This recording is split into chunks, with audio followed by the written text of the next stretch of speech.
ಇನ್ನೇನು ಕೆಲವೇ ದಿನಗಳಲ್ಲಿ ಪ್ರತಿಷ್ಠಿತ ಪ್ರೊ ಕಬಡ್ಡಿಯ ಸೀಸನ್ 12ಕ್ಕೆ ಒಂದು ಚಾಲನೆ ಸಿಗ್ತಾ ಇದೆ. ಈಗಾಗಲೇ ಕನ್ನಡಿಗರ ಆಸೆ ಅಂತಾನೆ ಫಾರ್ ದ ಫಸ್ಟ್ ಟೈಮ್ ಕನ್ನಡಿಗರೊಬ್ಬರು ಬೆಂಗಳೂರು ಬುಲ್ಸ್ ತಂಡದ ಒಂದು ನಾಯಕತ್ವವನ್ನು ವಹಿಸಿದ್ದಾರೆ.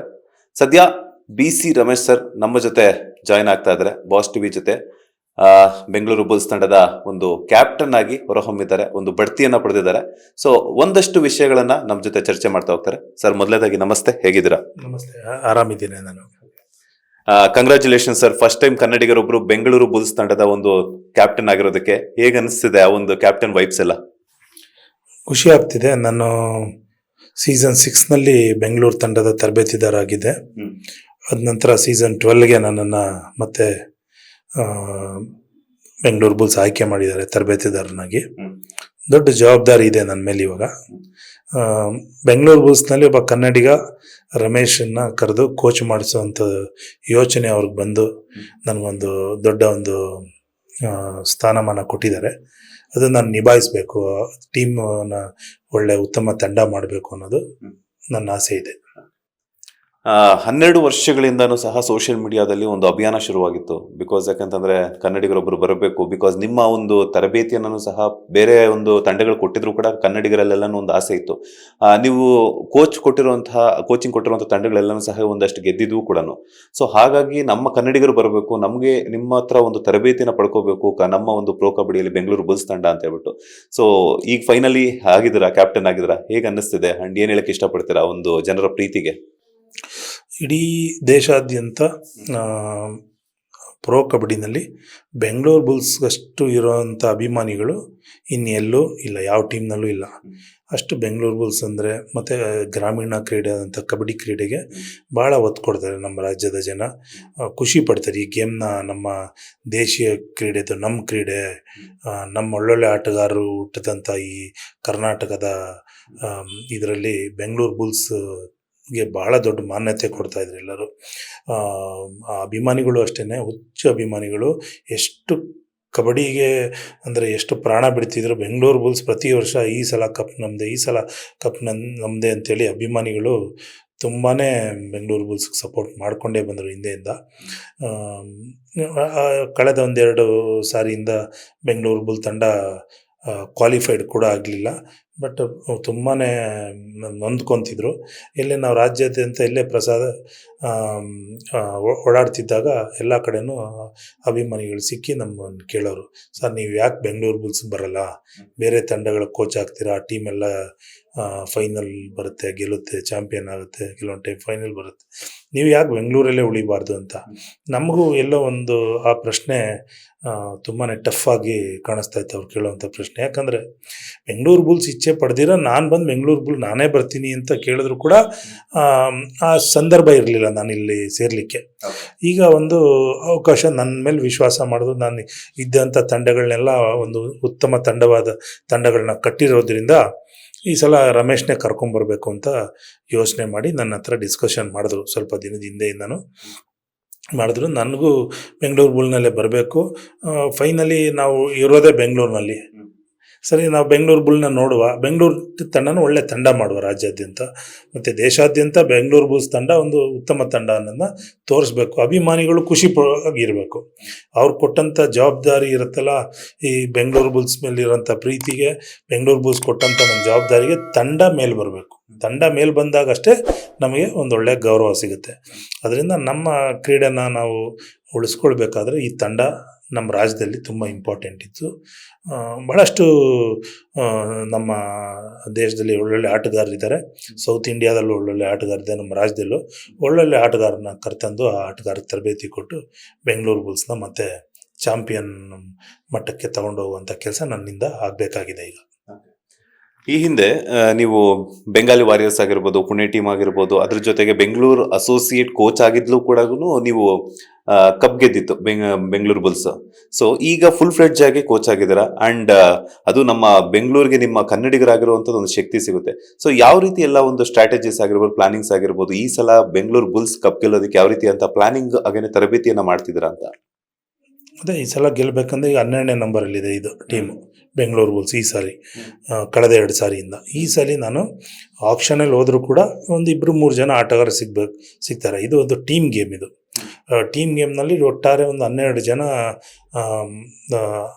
ಒಳ್ಳೆ ಆಟಗಾರರು ಇರಲೇಬೇಕು. ಈಗ ಈ ಪ್ರೋ ಕಬಡ್ಡಿನಲ್ಲಿ ಮಿನಿಮಮ್ 18 ಜನ ಇರಲೇಬೇಕು ಅಂತಿದೆ, ಮ್ಯಾಕ್ಸಿಮಮ್ 25. 18ರಿಂದ 25 ಎಂತೆಂಥ ಆಟಗಾರನ ತಗೋಬೇಕು, ಎಷ್ಟು ಜನ ಡಿಫೆಂಡರ್ಗಳು ಇರಬೇಕು, ರೈಡರ್ ಇರಬೇಕು, ಇದನ್ನೆಲ್ಲ ನೋಡಬೇಕು. ನಾನು ಸ್ವಲ್ಪ ಯುವಕರ ಬಗ್ಗೆ ಆಸಕ್ತಿ ಜಾಸ್ತಿ ಇದೆ ನನಗೆ. ಯುವಕರು ಮಾಡೋವಂಥ ಕೆಲಸ ಈಗ ಸೀನಿಯರ್ ಪ್ಲೇಯರ್ಗಳು ಮಾಡಲ್ಲ. ಆ್ಯಟಿಟ್ಯೂಡ್ ಜಾಸ್ತಿ ಬಂದ್ಬಿಡುತ್ತೆ. ಯುವಕರಾದರೆ ನಾನು ಗೆಲ್ಲಬೇಕು, ನಾನೇನಾದ್ರು ಸಾಧನೆ ಮಾಡಬೇಕು ಅನ್ನೋದು ಯುವಕರಲ್ಲಿರುತ್ತೆ. ಅದರಿಂದ ನಾನು ಹೆಚ್ಚು ಒತ್ತು ಬಂದು ಯುವಕರಿಗೆ ಕೊಡ್ತೇನೆ. 2014ರಲ್ಲಿ ಶುರುವಾಗಿದ್ದಂತಹ ಒಂದು ಪಂದ್ಯದ ಬಗ್ಗೆ ಏನು ಹೇಳಕ್ಕೆ ಇಷ್ಟಪಡ್ತೀರಾ? ಬಿಕಾಸ್ ಯಾಕಂತಂದ್ರೆ ಈ ಸೀಸನ್ ಶುರುವಾಗಿದ್ದು 2014ರಲ್ಲಿ. ಸೊ ಆಗಿಂದನೂ ಸಹ ನೀವು ಒಂದಷ್ಟು ತಂಡಗಳನ್ನ ಮುನ್ನಡೆಸ್ಕೊ ಬಂದಿದ್ದೀರಾ. ಸೊ ನಿಮ್ದೇ ಆದಂತಹ ಒಂದು ಸ್ಪೆಷಲ್ ಎಕ್ಸ್ಪೀರಿಯನ್ಸ್ ಇರುತ್ತೆ. ಸೊ ಹಾಗಾಗಿ 2014 ಸ್ಟಾರ್ಟ್ ಮಾಡಿದಾಗ ನಮ್ಮ kabaddi federation, amateur kabaddi federation of India ಮತ್ತು ಚಾರು ಶರ್ಮಾರವರು ಇವರೆಲ್ಲ ಮತ್ತು ನಮ್ಮ ಇವರು ದೇವರಾಜ್ ಚತುರ್ವೇದಿ ಇವರೆಲ್ಲ ಪ್ಲ್ಯಾನ್ ಮಾಡಿ, ಪ್ರಸಾದ್ ರಾವ್ ಇದರೊಳಗಿದ್ದರು, ಇವರೆಲ್ಲ ಸೇರಿ ಈ ಪ್ರೋ ಕಬಡ್ಡಿ ಮಾಡಬೇಕು, ಕಬಡ್ಡಿಗೆ ಒಂದು ಗ್ಲ್ಯಾಮರ್ ತರಬೇಕು, ತಂದು ಈ ಕಬಡ್ಡಿ ಒಂದು ಕ್ರೀಡೆನ ಒಂದೊಳ್ಳೆ ಒಂದು ಲೆವೆಲ್ಗೆ ತೊಗೊಂಡೋಗ್ಬೇಕು ಅಂತ ಪ್ರಯತ್ನ ಮಾಡಿದ್ರು. ಫಸ್ಟ್ ಸೀಸನ್ ಮಾಡಿದಾಗ ಈ ಕಬಡ್ಡಿ ಈ ಲೆವೆಲ್ಗೆ ರೀಚ್ ಆಗುತ್ತೆ ಅಂತ ನಾವು ಯಾರೂ ನಿರೀಕ್ಷೆ ಮಾಡಲ್ಲ. ಇಷ್ಟೊಂದು ಜನ ಬರ್ತಾರೆ, ನಮ್ಮ ಕಡೆ ಯಾರು ಕೂಡ ಟಿಕೆಟ್ ತೊಗೊಂಡು ಬಂದು ನೋಡೋವಂಥ ಜನ ಇಲ್ಲ. ಆಲ್ಮೋಸ್ಟ್ ಎಲ್ಲ ನಡೆಯೋದು ಗ್ರಾಮೀಣ ಪ್ರದೇಶದಲ್ಲೇ ನಡೆಯೋದು ಈ ಕ್ರೀಡೆ. ಬಳೆ ರೈತರು ಮಕ್ಕಳುಗಳು ಅವರು ವ್ಯವಸಾಯ ಮುಗಿಸಿ ಬಂದು ಮ್ಯಾಚ್ ಎಂಜಾಯ್ ಮಾಡೋವಂಥ ದಿನ ಅದು. ನಮ್ಮವ್ರು ಬಂದು ಟಿಕೆಟ್ ತೊಗೊಂಡು ನೋಡ್ತಾರ ಅನ್ನೋದು ಒಂದು ನಮಗಿತ್ತು. ನೋಡಿದೆ ಸೀಸನ್ ಸ್ಟಾರ್ಟ್ ಆಗಿದ್ದು, ಫಸ್ಟ್ ಸೀಸನ್ ಮುಂಬೈಯಲ್ಲಿ ಇನಾಗ್ರೇಷನ್ ಆಯಿತು. ಬೆಂಗಳೂರಿಗೆ ಬರೋ ಅಷ್ಟರಲ್ಲಿ ಫುಲ್ ಡಿಮ್ಯಾಂಡ್ ಆಯಿತು. ನಮ್ಗೆ ಖುಷಿ ಆಯಿತು, ಇಲ್ಲಪ್ಪ ನಮ್ಮ ಕಬಡ್ಡಿ ಏನು ಒಂದು ಲೆವೆಲ್ಗೆ ರೀಚ್ ಆಗುತ್ತೆ ಅಂತ. ನಾವೆಲ್ಲ ಕುತ್ಕೊಂಡು ವರ್ಕ್ ಮಾಡಿದಾಗ ಕಬಡ್ಡಿ ಫೆಡರೇಷನ್ನು, ಮಶಾಲ್ ಸ್ಪೋರ್ಟ್ಸು, ಚಾರು ಶರ್ಮಾ, ಪ್ರಸಾದ್ ರಾವು, ದೇವರಾಜ್ ಚತುರ್ವೇದಿ ಇವರೆಲ್ಲ ಕುತ್ಕೊಂಡು ಏನು ವರ್ಕ್ ಮಾಡಿದ್ರು ಕಬಡ್ಡಿಗೋಸ್ಕರ, ಅದು ಸಕ್ಸಸ್ ಆಯಿತು.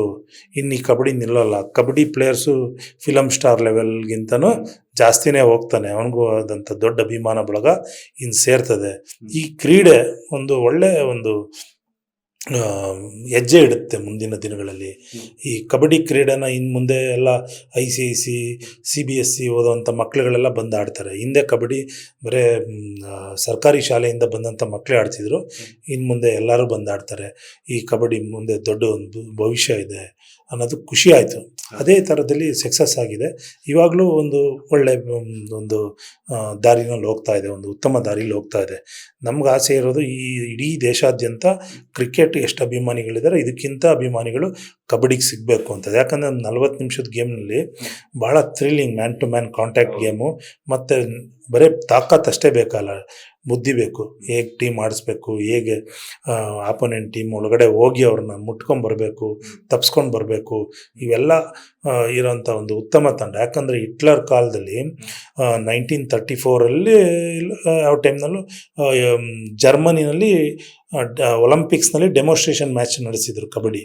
ಆಗ ಹಿಟ್ಲರಿನ ಹೇಳಿದರು, ಈ ಕಬಡ್ಡಿ ಒಂದು ಮೆಂಟಲಿ ಆ್ಯಂಡ್ ಫಿಸಿಕಲಿ ಗೇಮ್ ನಾವೇನೋ ಅಂದ್ಕೊಂಡಿದ್ವಿ ಅಂತ ಒಂದು ಅದ್ಭುತವಾದ ಕ್ರೀಡೆ ಇವತ್ತಿನ ದಿವಸ ನಮ್ಮ ರಾಜ್ಯದಲ್ಲೆಲ್ಲ, ನಮ್ಮ ದೇಶದಲ್ಲೆಲ್ಲ, ವಿದೇಶದಲ್ಲಿ ಕೂಡ ಈ ಒಂದು ಕ್ರೀಡೆ ಬಗ್ಗೆ ಬಹಳ ಆಸಕ್ತರಿದ್ದಾರೆ. ಈ ಕ್ರೀಡೆ ಆಡಬೇಕು ಅಂತ ತುಂಬಾ ಕಂಟ್ರಿಗಳು ಮುಂದೆ ಬರ್ತಾ ಇದೆ. ಇನ್ನು ಮುಂದೊಂದು ದಿನ ಒಲಿಂಪಿಕ್ಸ್ಗೆ ಬರುವಂಥ ಸಾಧ್ಯತೆಗಳು ಇದ್ದೇ ಇದೆ. ನೀವು ಕ್ಯಾಪ್ಟನ್ ಆದಮೇಲೆ ಸೊ ನಮ್ಮ ಲೋಕಲ್ ಬಾಯ್ಸ್ಗಾಗಿರ್ಬೋದು ಅಥವಾ ಕನ್ನಡದ ಆಟಗಾರರಾಗಿರ್ಬೋದು ಎಷ್ಟು ಪ್ರಾಮುಖ್ಯತೆ ಕೊಡಬೇಕು ಅಂತ ಅಂದ್ಕೊಂಡಿದ್ದೀರಾ? ಮೇಯ್ನ್ ನಮ್ಮದು ಈಗ ನಾನು ಆಲ್ರೆಡಿ ಅದನ್ನೇ ಮಾತಾಡಿದ್ದೀನಿ. ಬೇರೆ ಟೀಮ್ಸ್ಗಳು, ಕೆಲವೊಂದು ಟೀಮ್ಸ್ಗಳು ಏನು ಮಾಡಿದ್ದಾರೆ ಅಂದರೆ, ಅವರು ಯುವ ಪಲ್ಟನ್ ಅಂತ, ಅಂದರೆ ಯುವಕರನ್ನ ಒಂದು 16-17 ಏಜ್ ಇರೋ ಹುಡುಗರುಗಳನ್ನ ತಗೊಂಡು 1 year 2 year ಅವ್ರನ್ನ ಟ್ರೈನಿಂಗ್ ಮಾಡಿ, ಅದೇ ಹುಡುಗರಲ್ಲಿ ಜಾಸ್ತಿ ಒಂದು 4-5 ಜನ ಪ್ರತಿ ವರ್ಷ 2-3 4 ಜನವರೆಗೂ ತಗೊಳ್ಬೇಕನ್ನೋದು ಪ್ರಯತ್ನ ಮಾಡ್ತಿದ್ದಾರೆ. ನಂದು ಅದೇ ಯೋಚನೆ ಇದೆ. ಮುಂದೆ ನಮ್ಮ ಸೌತ್ ಇಂಡಿಯಾದಲ್ಲಿರ್ತಕ್ಕಂಥ ಆಟಗಾರರನ್ನ ಸ್ವಲ್ಪ ಪ್ರಾಮುಖ್ಯತೆ ಕೊಡುವ, ಸೌತ್ ಇಂಡಿಯಾ ಆಟಗಾರರು ಸ್ವಲ್ಪ ಸಿಸ್ಟಮೆಟಿಕ್ ಆಗಿ, ಡಿಸಿಪ್ಲಿನ್ ಆಗಿರ್ತಾರೆ, ಅದು ನನಗೆ ಗೊತ್ತಿದೆ. ಅದಲ್ಲದೆ ಅವರು ಅವ್ರ ಕೈಲಾದಂಥ ಪ್ರಯತ್ನ ಮಾಡ್ತಾರೆ. ಮತ್ತು ಆ ಹುಡುಗರಲ್ಲಿ ಆಗೋ ಕೆಲಸ ಸೀನಿಯರ್ ಪ್ಲೇಯರಲ್ಲಿ ಆಗಲ್ಲ. ಸೀನಿಯರ್ಗಳು ಸ್ವಲ್ಪ ಆ್ಯಟಿಟ್ಯೂಡ್ ಜಾಸ್ತಿ ಇದೆ, ಅದರಿಂದನೇ ನಾನು ಯುವಕರನ್ನ ಪ್ರಾಮುಖ್ಯತೆ ಕೊಡ್ತೀನಿ. ಇಲ್ಲೊಂದು 15-20 ಜನ ಹುಡುಗರುಗಳ್ನ ಕರ್ತಂದು ಆ ಹುಡುಗರಿಗೆ ಇಲ್ಲೇ ಕೋಚಿಂಗ್ ಮಾಡಿ ರೆಡಿ ಮಾಡಿ ನಾವು ಆ ಹುಡುಗರನ್ನ ತಗೊಂಡು ಟೀಮ್ನಲ್ಲಿ ಆಡಿಸಿ ಟೀಮ್ನ ಮುಂದಕ್ಕೆ ತರಲಿಕ್ಕೆ ಎಲ್ಲ ಥರದ ಪ್ರಯತ್ನಗಳು ನಾನು ಮಾಡ್ತೇನೆ. ಇಷ್ಟು ದಿನ ರಣಧೀರ್ ಸಿಂಗ್ ಶೆರಾವತ್ ಅವರು ನಮ್ಮ ಬೆಂಗಳೂರು ಬುಲ್ಸ್ ತಂಡವನ್ನು ಮುನ್ನಡೆಸ್ತಾ ಇದ್ರು. ಸೊ ಅವ್ರಿಗೆ ಏನು ಹೇಳಕ್ಕೆ ಇಷ್ಟಪಡ್ತೀರಾ? ಅವರು ಸೀಸನ್ 1ಇಂದ 11ವರೆಗೂ ಮಾಡಿದ್ದಾರೆ. ನಾನು ಕೂಡ ಸೀಸನ್ 6ನಲ್ಲಿ ನಾವಿಬ್ಬರು ಇದ್ವಿ. ನಾನೇನು ಅಸಿಸ್ಟೆಂಟ್ ಕೋಚ್ ಏನಲ್ಲ, ನಾನು ಆಸ್ ಎ ಅಗ್ರಿಮೆಂಟ್ ಪ್ರಕಾರ ನಾನು ಕೂಡ ಈ ತಂಡದಲ್ಲಿ ಸೀಸನ್ 6ನಲ್ಲಿ ನಾನು ಕೂಡ ಹೆಡ್ ಕೋಚ್ ಇದ್ದಿದ್ದು. ಇಬ್ಬರಲ್ಲಿ ಒಬ್ರು ಕೂರಬೇಕು, ಅವ್ರು ಕೂತಿದ್ರು. ಅವ್ರು ಹಿಂದೆಯಿಂದ ಇದ್ರಲ್ಲ ಒಂದು ರೆಸ್ಪೆಕ್ಟ್ ಇತ್ತು ನನಗೆ. ಅವರೇ ಹಿಂದೆಯಿಂದ ಇದ್ದಾರಲ್ಲ, ಇರಲಿ ಬಿಡಿ ಅಂತ ನಾನು ಇದ್ದೆ. ಬಟ್ ನನ್ನ ಕೆಲಸ ನಾನು ಎಲ್ಲಿ ಕೂತ್ಕೊಂಡಿದ್ರು ನಾನು ಏನು ಕೆಲಸ ಮಾಡಿ ಪ್ರೂವ್ ಮಾಡಬೇಕು ಸೀಸನ್ 6ಅಲ್ಲಿ ಮಾಡಿದ್ದೀನಿ. ಇಲ್ಲಿವರೆಗೂ ಇದ್ದು ನೀವೇನು ಮಾಡಿದ್ದೀರಾ, ಅವ್ರೇನು ಮಾಡಿದ್ದಾರೆ ಸಾಧನೆ ಇಡೀ ರಾಜ್ಯದ ಜನ ನೋಡಿದ್ದಾರೆ. ನಾನು ಅವ್ರಿಗೆ ಥ್ಯಾಂಕ್ಸ್ ಹೇಳ್ತೀನಿ. ನಾನು ಬೆಂಗಳೂರು ಬುಲ್ ಇಲ್ಲಿವರೆಗೂ ಇದ್ದು ನೀವು ನಿಮ್ಮ ಕೈಲಾಗಿ ನೀವು ಪ್ರಯತ್ನ ಮಾಡಿದ್ದೀರಿ. ನಿಮ್ಮ ಎಷ್ಟು ಮಾಡೋಕ್ಕಾಗಿತ್ತು ನಿಮ್ಮ ಕೈಲಿ ಅಷ್ಟು ಮಾಡಿದ್ದೀರಿ. ಈಗ ನನಗೆ ಅವಕಾಶ ಸಿಕ್ಕಿದೆ. ನೀವು ಮತ್ತು ನಿಮ್ಮ ಫ್ಯಾನ್ ಫಾಲೋವರ್ಸ್ ಎಲ್ಲ ನನಗೂ ಅದೇ ರೀತಿ ನಿಮಗೆ ಎಷ್ಟು ಜನ ಸಪೋರ್ಟ್ ಮಾಡಿದ್ದಾರೆ ನನಗೂ ಮಾಡಿದ್ರೆ ನಾನು ಇನ್ನೂ ಒಂದು ಲೆವೆಲ್ ಬೆಟರಾಗಿ ಪ್ರಯತ್ನ ಮಾಡ್ತೀನಿ. ನನ್ನ ಕೈಲಾದಷ್ಟು ನೀವು ಇದ್ದಂಥ ಬೆಂಗಳೂರು ಬೂಸ್ ತಂಡನ ಇನ್ನೂ ಒಂದು ಉತ್ತಮ ತಂಡನ ಮಾಡಲಿಕ್ಕೆ ನಿಮ್ಮ ಸಹಕಾರನೂ ಇರಲಿ, ನಿಮ್ಮ ಪ್ರೋತ್ಸಾಹ, ನಿಮ್ಮ ಸಲಹೆನೂ ನನಗಿರಲಿ. ನಾನು ಈ ತಂಡನ ಬರೀ ಇಷ್ಟಕ್ಕೆ ಮಾತ್ರ ಕೋಚ್ ಆಗಿ ಅಷ್ಟೇ ಅಲ್ಲ, ನಾನು ಈ ತಂಡದಲ್ಲಿ ಇನ್ನು ಕಬಡ್ಡಿ ಇರೋವರೆಗೂ, ಬೆಂಗಳೂರು ಬುಲ್ಸ್ ಇರೋವರೆಗೂ ನಾನು ಈ ತಂಡದಲ್ಲಿ ಇದ್ಕೊಂಡು ಬೆಂಗಳೂರು ಬುಲ್ಸ್ ತಂಡನ ಮುನ್ನಡೆಗೆ ತೊಗೊಂಡೋಗೋದು. ಬೆಂಗಳೂರು ಬುಲ್ಸ್ ನನಗೆ ತುಂಬ ಇಂಪಾರ್ಟೆಂಟ್. ನನಗೆ ಲೈಫ್ನಲ್ಲಿ ಫಸ್ಟ್ ನನಗೆ ವೈಫ್ ಬಂದು ಕಬಡ್ಡಿ. ಅದರಲ್ಲೂ ನನಗೆ ಬೆಂಗಳೂರು ಬುಲ್ಸ್ ಅವಕಾಶ ಸಿಕ್ಕಿರೋದು. ಈ ಕಬಡ್ಡಿ ನಾನು ಮುಂದೆ ತೊಗೊಂಡೋಗ್ತೀನಿ. ಇದೇ ನನ್ನ ಗುರಿ ಇರೋದು. ಕಳೆದ ಸೀಸನ್ಗಳಲ್ಲಿ ನಾವು ಕಂಪೇರ್ ಮಾಡಿದಾಗ ಒಂದಷ್ಟು ಜನ ಆಟಗಾರರು ತುಂಬಾ ಚೆನ್ನಾಗಿ ಆಡಿದ್ದಾರೆ, ಒಂದಷ್ಟು ಜನ ತುಂಬಾ ಫೇಲ್ ಆಗಿದ್ದಾರೆ. ಅದರಲ್ಲಿ ಬೆಸ್ಟ್ ಎಕ್ಸಾಂಪಲ್ ಅಂತಂದ್ರೆ ಫೇಲ್ ಆಗಿರುವಂತಹ ಆಟಗಾರರು ಅಂತಂದ್ರೆ ಫರ್ದೀಪ್ ನರ್ವಾಲ್ ಅವರು ಎಲ್ಲೋ ಒಂದ್ ಕಡೆ ತುಂಬಾ ಫೇಲ್ ಆಗ್ತಾ ಇದ್ದಾರೆ ಅಂತ ಕಂಡು ಬಂದಿದ್ದು ನೋಡುವಂತ ಟೈಮಲ್ಲಿ. ಸೊ ಅವರನ್ನ ಈ ಆಟಕ್ಕೆ ಒಂದು ತಗೊಂಡ್ಬರ್ಬೇಕು ಅಂತಂದಾಗ ಯಾವ ರೀತಿ ಮೋಟಿವೇಟ್ ಮಾಡೋದಕ್ಕೆ ಇಷ್ಟಪಡ್ತಾ ಇದ್ರ ಅಂತ, ಅಥವಾ ಪ್ಲಾನ್ ಮಾಡ್ಕೊಂಡಿದ್ರ ಅಂತ? ಈ ಸೀಸನ್ ಮುಗೀತು, ಅದು ಸೀಸನ್ 11 ಮುಗಿದೋಯ್ತು.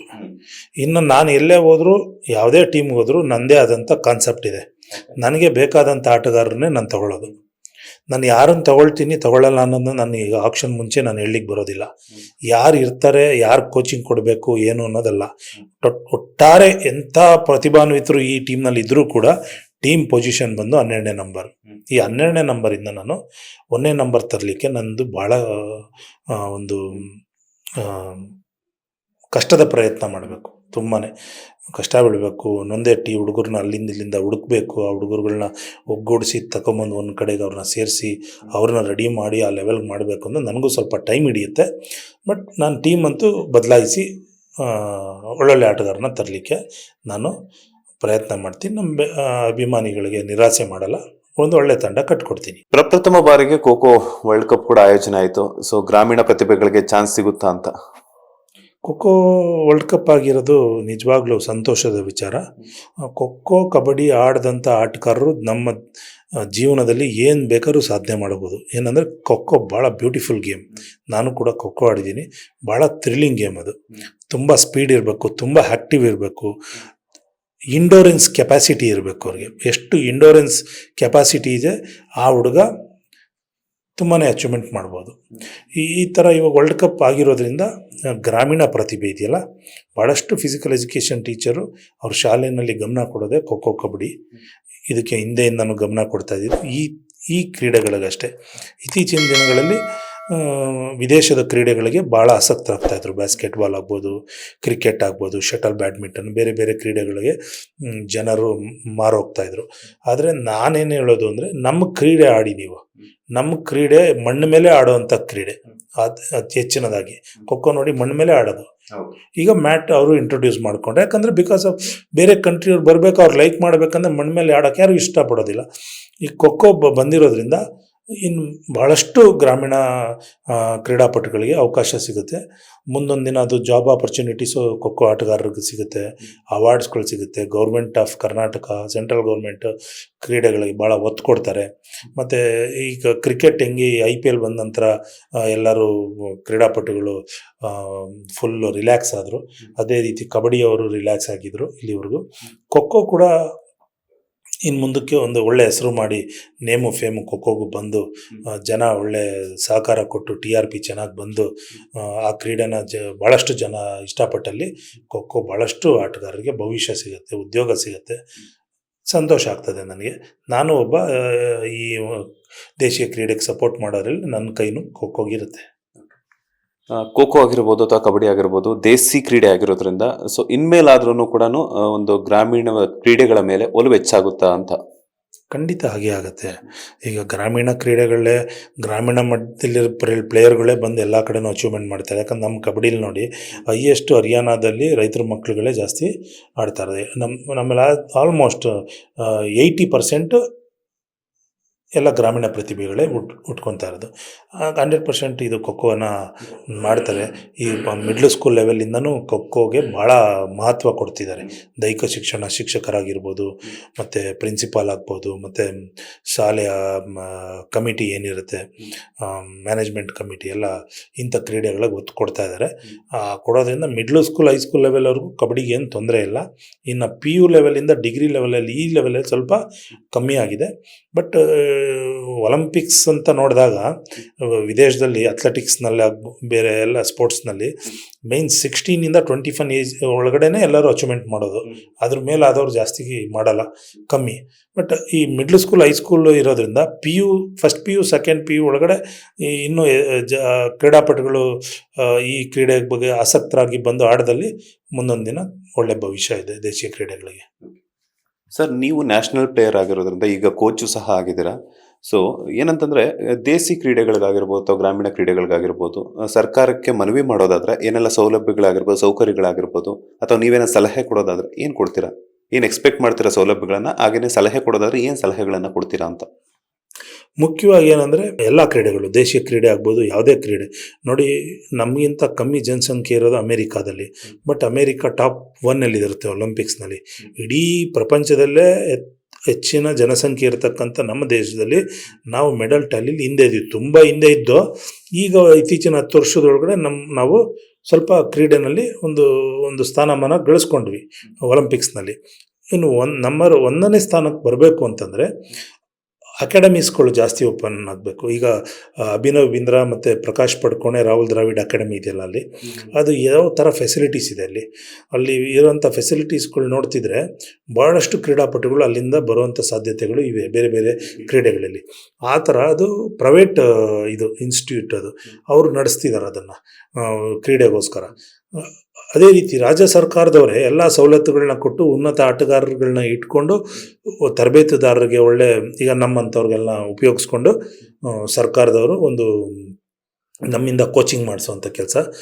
ನಮಗೆ ಬೇಕಾದಂಥ ಇನ್ಫ್ರಾಸ್ಟ್ರಕ್ಚರ್, ಇಂಡೋರ್ ಸ್ಟೇಡಿಯಂ ಆಗ್ಬೋದು, ಡ್ರೆಸ್ಸಿಂಗ್ ರೂಮ್ ಆಗ್ಬೋದು, ಆಮೇಲೆ ರೆಸಿಡೆನ್ಷಿಯಲ್ ಆಗ್ಬೋದು, ಅವ್ರಿಗೆ ಡೈನಿಂಗ್ ವ್ಯವಸ್ಥೆ ಆಗ್ಬೋದು, ಅದೆಲ್ಲ ಒಂದು ಸಿಸ್ಟಮೆಟಿಕ್ಕಾಗಿ ಮಾಡಿಕೊಟ್ರೆ. ಮತ್ತು ಕ್ರೀಡೆಗೆ ಬೇಕಾದಂಥ ಸ್ಪೋರ್ಟ್ಸ್ ಸೈನ್ಸ್ ಏನಿದೆ, ಸ್ಪೋರ್ಟ್ಸ್ ಸೈನ್ಸಲ್ಲಿ ಭಾಳಷ್ಟಿದೆ. ಮಲ್ಟಿ ಆ್ಯಟಿಟ್ಯೂಡಿಸ್ ಇದೆ. ಏನಂದರೆ ನ್ಯೂಟ್ರಿಷನ್ಸು 2 ಥರ ಬರುತ್ತೆ. ಒಂದು ನ್ಯೂಟ್ರಿಷನ್ಸ್ ಬಂದು ಅದಕ್ಕೆ ಬೇಕಾದಂಥ ಆಹಾರ ಪದಾರ್ಥದಿಂದ ಸಿಗುವಂಥದ್ದು. ಮತ್ತೊಂದು ಸಪ್ಲಿಮೆಂಟ್ರೀಸು. ನ್ಯೂಟ್ರಿಷನ್ಸ್ಗೆ ಜಾಸ್ತಿ ಮಾನ್ಯತೆ ಕೊಟ್ಟು ಒಳ್ಳೆ ನ್ಯೂಟ್ರಿಷನ್ಸ್ ಮಕ್ಳುಗಳು ಕೊಟ್ಟು ಅದಕ್ಕೆ ಬೇಕಾದಂಥದ್ದು ಟ್ರೈನಿಂಗ್ಸ್ಗಳು ಯಾವ ಥರ ಮಾಡಬೇಕು, ಸ್ಟ್ರೆಂತ್ ಆ್ಯಂಡ್ ಕಂಡೀಷನಿಂಗ್ ಯಾವ ಥರ ಇಡಬೇಕು, ಕಂಡೀಷ್ನಿಂಗು, ಮತ್ತು ಯಾರನ್ನ ಕರ್ಕೊಂಡು ಬಂದು ಒಳ್ಳೊಳ್ಳೆ ಸ್ಟ್ರೆಂತ್ ಆ್ಯಂಡ್ ಕಂಡೀಷ್ನರ್ ಕೈಲಿ ಫಿಟ್ನೆಸ್ ಮಾಡಿಸುವಂಥದ್ದು, ಒಳ್ಳೆ ಊಟ ಕೊಟ್ಟು ಆ ಹುಡುಗರಿಗೆ ಒಳ್ಳೆ ತರಬೇತಿ ಎಲ್ಲ ಕೊಟ್ಟರೆ ಆ ಮಕ್ಳುಗಳು ಮುಂದೆ ಬರ್ತಾರೆ.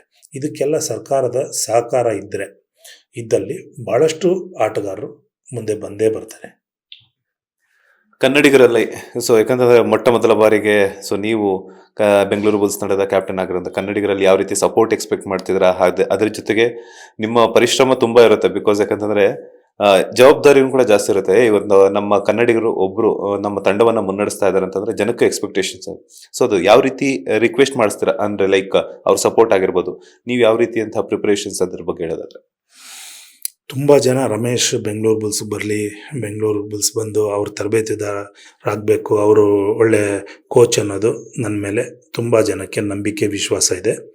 ಆ ನಂಬಿಕೆ ವಿಶ್ವಾಸ ನಾನು ಉಳಿಸ್ಕೊಳ್ಳಿಕ್ಕೆ ಒಳ್ಳೆ ತಂಡ ಮಾಡಬೇಕು. ಅದ್ರ ಜೊತೆಯಲ್ಲಿ ನಿಮ್ಮ ಸಹಕಾರ ಬೇಕು ಎಲ್ಲರದು. ನೀವು ಕೊಟ್ಟಂಥ ಜವಾಬ್ದಾರಿ ನನಗೆ, ನೀವು ಕೊಡುವಂಥ ಪ್ರೋತ್ಸಾಹ ಮುಂದೆ ನನ್ನ ಟೀಮ್ ಬಲಿಷ್ಠ ಆಗಲಿಕ್ಕೆ ತುಂಬಾ ಅನುಕೂಲ ಆಗ್ತದೆ.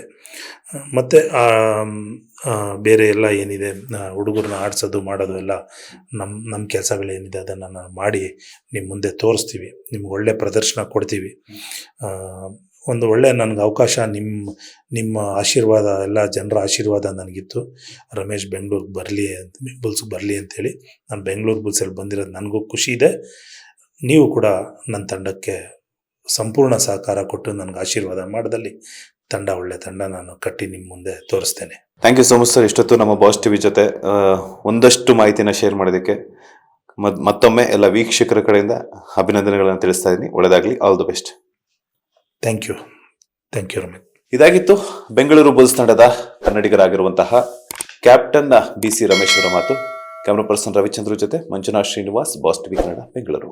ಲೇಟೆಸ್ಟ್ ಹಾಗೂ ಇಂಟ್ರೆಸ್ಟಿಂಗ್ ಸುದ್ದಿಗಳಿಗಾಗಿ ಬಾಸ್ ಟಿವಿ ಕನ್ನಡ ಚಾನೆಲ್ನ ಸಬ್ಸ್ಕ್ರೈಬ್ ಮಾಡಿ. ಹಾಗೆಯೇ ಬೆಲ್ ಐಕಾನ್ ಪ್ರೆಸ್ ಮಾಡಿ. ಇದರ ಜೊತೆಗೆ ಫೇಸ್ಬುಕ್, ಇನ್ಸ್ಟಾಗ್ರಾಮ್, ಎಕ್ಸ್ ನಲ್ಲೂ ಮಿಸ್ ಮಾಡದೆ ಫಾಲೋ ಮಾಡಿ.